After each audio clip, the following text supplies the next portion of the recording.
Welcome again to It Doesn't Take a Genius, conversation with introspective perspectives and pithy points of view. Here are your hosts, my friends, Max and Marty. I think that's Mark and Mike. Yeah, whatever. Ramsey! Marshall, you know your background has changed. Mine has not. We're recording this directly after our last episode where I mentioned that I was cross-country burned. Well, I think it's completely apropos that you're wearing your vest. Yes. When it's the week of, the first week of fall. So a lot of signaling that seasons are changing. So I like that. Super topical. As they said on the Cosby Show when Rudy did a fashion show, I am autumn, I am love. I think that's what you meant by that. Oh, definitely. Yeah, it's exactly what I was thinking. Hey, guess what? Guess what I have in my hands? Oh, yes. Let me hit so the microphone can hear it. That's right. He has paper. I have paper. All right. So yeah, today's we were planning to talk about SMART goals. Lord knows what we'll actually talk about. But we were thinking of it from an adult, right? This is a business, MBA kind of Harvard thing. And then right. Come to find out your kids are doing it. Yeah. We were talking about this whole thing of our friend Dolores's daughter Kay and her miserable car experience and all these different opportunities to fine tune your organization by looking at the three different things that went wrong there and how could you have a better goal on those three things for yourself on speed of process, etc. Meanwhile, Coach Jeremy, my kid's cross-country coach, has had each kid fill out a little slip here. Ooh. Why am I running? Because my dad told me I had to. Well, it's funny you say that because he literally says some options are fitness, mom made me, and I like to run. So in that mix is, I was forced to do this. That is why I'm running.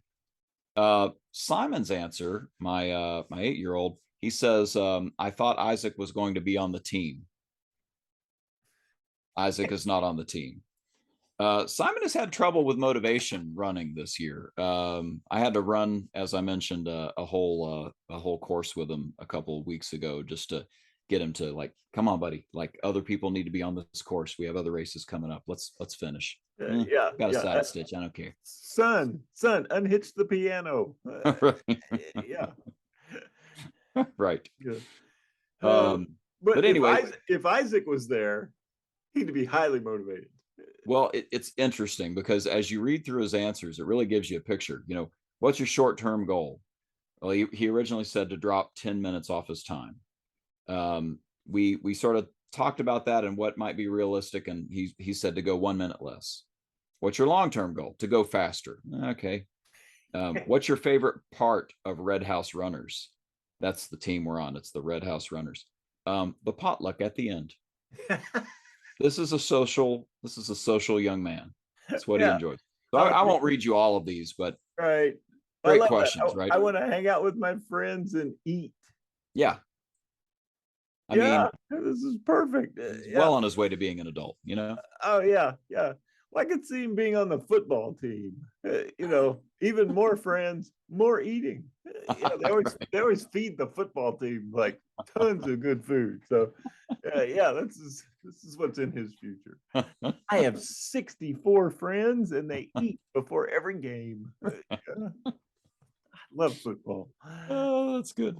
Well, it's a great setup to what we're talking about today, right? And you and I both use SMART goals. It's a time-tested tool for helping people achieve their goals. I guess we talked about this a little bit. You and I set it up, I guess similarly. But do you want me to just quickly tell sort of my story that I use to sort of back into this, and it ties into a lot of these cross-country questionnaires. I guess I'm talking out loud, wondering if strategically that's a good idea for this podcast or Oh, I think your example's memorably cringeworthy. So, yeah, Oh, thanks. I think we Appreciate should. that. I think we must. We must. What's the cringeworthy part? Oh, you're talking about your pants. Okay, fair enough. Yeah. All right. Yeah, yeah, it's in there. Oh, and the setup is a little, yeah. So okay, it's cringe all the way through. Yeah, Yes, cringe all the way through. yeah, let's if we're at the point, right? We're at 120 something podcasts. We could just, we could share. We could,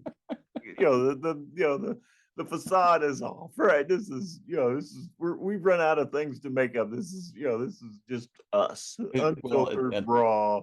they tell me people like authenticity, so I'd like to tell you about my pants. We're about to find out if that's true. Right. So yeah, let's say you're my fitness coach and you came to me and said, Mark, what's your goal? And I said, I want to lose weight. Well, technically speaking, the next time I go to the bathroom, mission accomplished. See, I told you it's cringeworthy. I get it now. Now that you say it, I get it. Yeah. Well, and yeah. let's. I hate to interject, but let's go back with the first part of your premise. Mike's a fitness coach. That's like how far down the list of fitness coaches did you have to get to? You got to me. Like, oh yeah, there's a malnourished old guy. Yeah, that's my mentor. That's my yeah. coach. Well, you get the feeling that maybe I was fired by several other progressive series of fitness coaches to get to you, but yeah. Oh yeah. Yeah, because I remember I was at my gym and I started to buy a shirt, and they said, "We really wish you wouldn't." Like, what? Yeah, if you could just not tell anybody where you work out, that'd be great. Oh, like, all right, yeah, save the money. Yeah, okay. All right, so all right, back to your story. Yeah, so that's not going to work, right? Just to say that I want to lose weight. So well, it did work, but it wasn't long term. Thank you. Very short term in nature. Yes. Yeah. So we could ask ourselves, maybe you as my superstar fitness coach would say, well, what specifically are you trying to achieve? And I might say, well, really, I want to drop pant sizes. I need to go down. I want to go down 3 pant sizes. Wow. All right. That's not only specific, that's measurable. Congratulations, right? I mean, I've gotten this a little better than just, as soon as I spit, I've accomplished the goal of losing weight, right? So that's measurable. But maybe you're such a good coach that you say, you know what, how attainable is that going to be for you? Okay, 3 might be a little aggressive. Let's say 2. I think I could do 2. Yes. All right, great. We're now doing 2 pant sizes. That's pretty specific and measurable and attainable. Now let's talk about relevance. What makes this a relevant goal for you? And that's when you, as my coach, finally get me to open up the kimono and I say, well, I've got a homecoming for my high school that I'm going to later this fall. And I want to look good for that thing. I want to fit back into some outfits that I had in my younger days, and that's my goal. Yeah. Okay, so now we have not only relevance, but we also have a time element, right? Because now we're saying by, I don't know, I'm going to make up a date. By November 30th, I'll have dropped 2 pant sizes for the high school homecoming. Yeah, well, no, and that makes perfect sense because you also with attainable, you could have, I want to fit into my AV uniform that I wore in high school. Oh, that's mean. That would be I see what you're doing there. I see what you're doing there. Yeah, I need to get into those pants again. Hey, you know what? Here's a little freebie since we're being authentic. I did not get involved in drama of any sort until my senior year of high school. Are you talking about drama the club or drama the shut up? So anyway, human interaction. So I So my drama teacher, the late Kathy J.R. Bettler, she encouraged me in a drama class that I took on a whim my senior year to try out audition for plays. And so I ended up being the lead in our play and the lead in our musical. And she really like, I mean, it really was transformative, you know, like it gave me all sorts of advantages in life, I think. And to come to find out later on, I found out that she had inspired a little football jock from the county east of us who goes by the name Kevin Richardson and went on to become one of the Backstreet Boys. You're welcome. Holy cow. Holy cow. Right? You almost were a Backstreet Boy. I mean, I could have, you know, Yeah. like I feel like Kevin and I really, you know, understand each other, and Wow. maybe, I don't know. Yeah. Anyway. Well, let's back up a second. You can sing?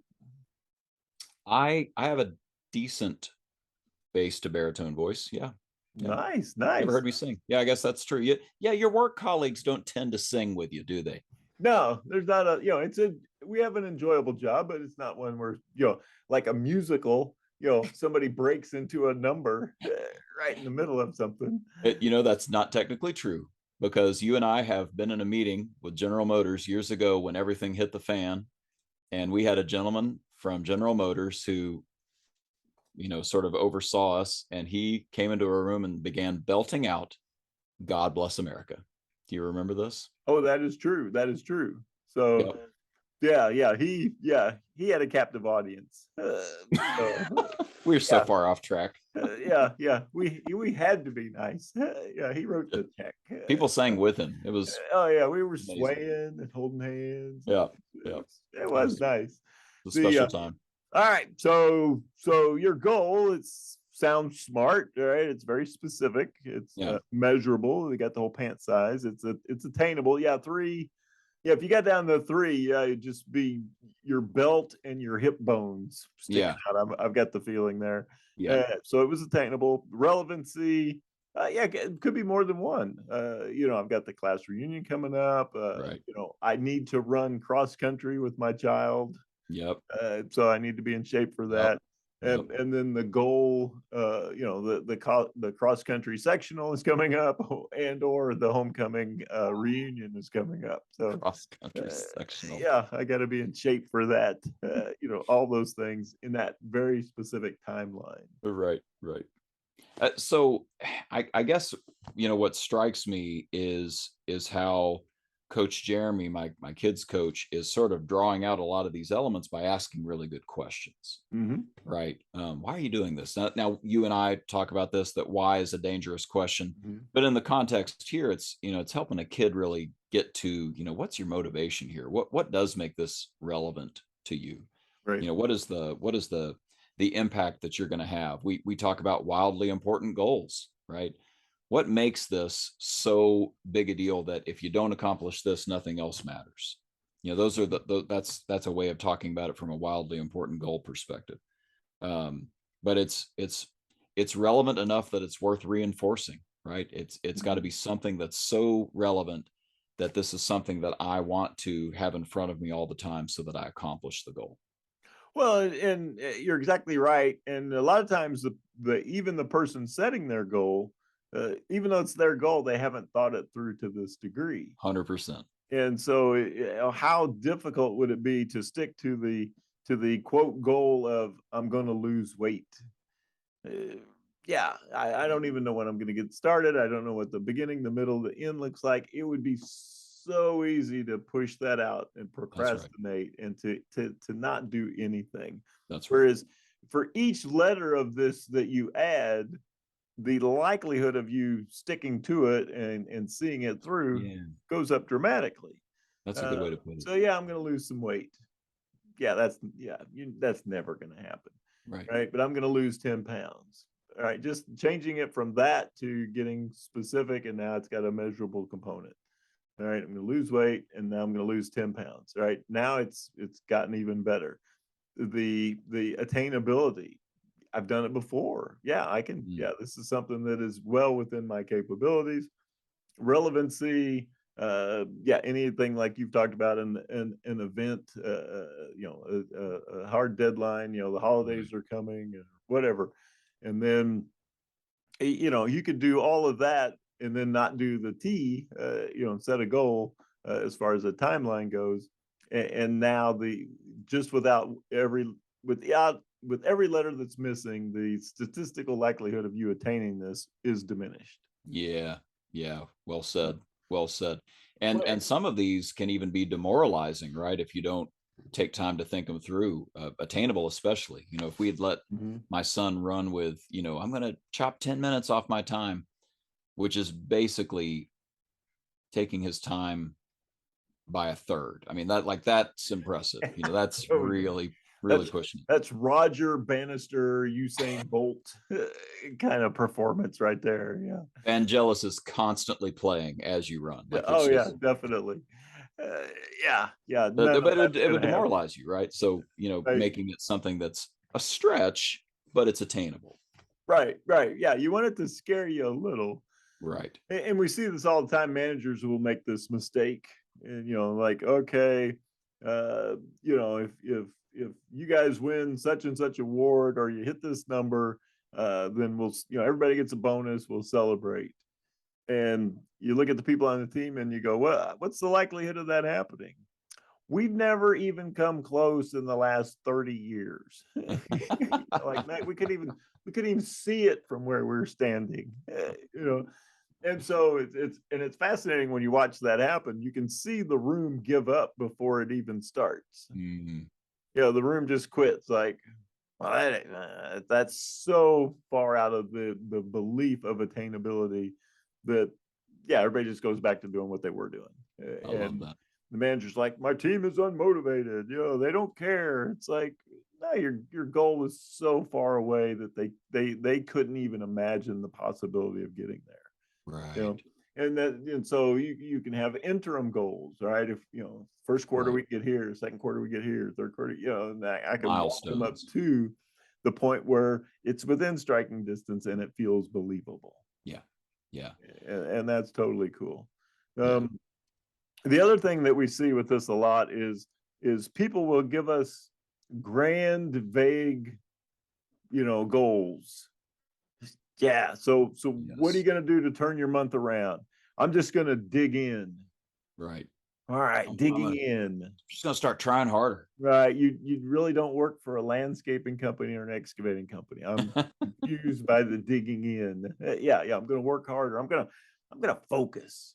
Yeah. I'm just going to have to move a little faster. Yeah. All of those are destined for failure. That's right. So when you say, and that's where our what questions come in. When you say dig in, what exactly do you mean by that? Well, I'm going to have to call a few more people. Okay, I like that. So when you say a few more, what do you mean by that? Right. And all of a sudden, we don't have SMART written on the wall and we're filling it in blank by blank. But as we continue to ask questions, that's what naturally comes out. Let's make it a little more specific. How will we know when we got there? Is this something that's realistic? So it's just this nice conversation that and so so when do you think you could do that? But end of the quarter. Wow, perfect. So by the end of the quarter, and then you can restate the summary, and it almost just naturally falls into the SMART arrangement when you recap what they've told you.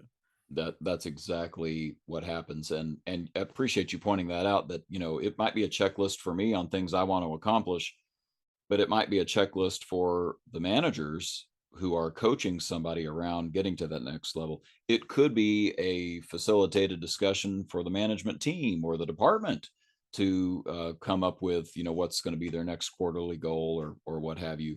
So there are lots of ways to use this where the main thing is to not to get through S, then M, then A, then R, then T, but to get through these 5 checkpoints and vet yourself against them so that you can make sure you've covered the ground. Mm-hmm. Yeah, when you get done, your spells marts. That's fine. We'll take that as long as all the elements have been discussed and there's clarity around them. So these great conversations. One of the things I see with this is one of the things that keeps people from doing it who know about it is fear. And the fear that comes from if I lay it out this way, it's going to be much easier to know if I did or did not do it. Right. And some people that terrifies them. It's like, if I keep it vague, then I can't disappoint myself. I can't disappoint my manager. Right. But the motivation is therefore lost. So because it's not smart, the likelihood that it is going to go up that, yeah, you're probably not going to get there. Yeah. And, I hope that the folks listening can resonate with this, that failing is okay. I mean, you can at least say that you did something, right? That you got intentional and put together a plan and had some effort and tried something, and okay, it didn't work, but you tried, right? Instead of just going through the motions and reacting to what comes to you. Oh, That's yeah. the beauty of SMART. Yeah, there's no reason you can't set a revised SMART goal. So, Right. so how did we do? Well, I got 3/4 of the way there. Fantastic. All right. Yeah. So what do we need to do? More, better, different, or less, and to get the rest of the way there? Is that still something that you want to do? Maybe we have a different goal. But we'll know specifically how far we got if we made the goal SMART versus how'd you do? Well, not good. It's really hard to work with that. Well, True. okay, not good. All right. That is not good. All right, so we need to do more gooder. Yes. Okay. That's why I'm your 100th choice as a fitness coach. Right. Yeah, because I come up with good stuff like we need to do more gooder. So yeah, not working. So yeah, neat acronym. I'm always amazed. There's some people who live and die by it. They've drinking the SMART Kool-Aid. And then there's just a huge number of people that when you introduce them to them, they go, never seen it before. I'm shocked how many times people start, just grabbing a pen and writing furiously, taking notes. It's a great tool. It's just a great tool. Oh, definitely. All right, good stuff. If you'd like to learn more, Mark and I are always available for consultation, and always excited to work through SMART goals with folks. So please let us know if we can help. Bleep bloop it down in the comments. Send us an email. Our emails are in the comment box as well. And with that, let's turn it over to Mr. Wolf. Let him take us out of here. He's smart. He is. He's the smartest. And that's a wrap. It doesn't take a genius. The blog dedicated to reducing the irreducible. Next time, prime numbers. What makes them so special? Join us then. And thanks for listening. That's good enough.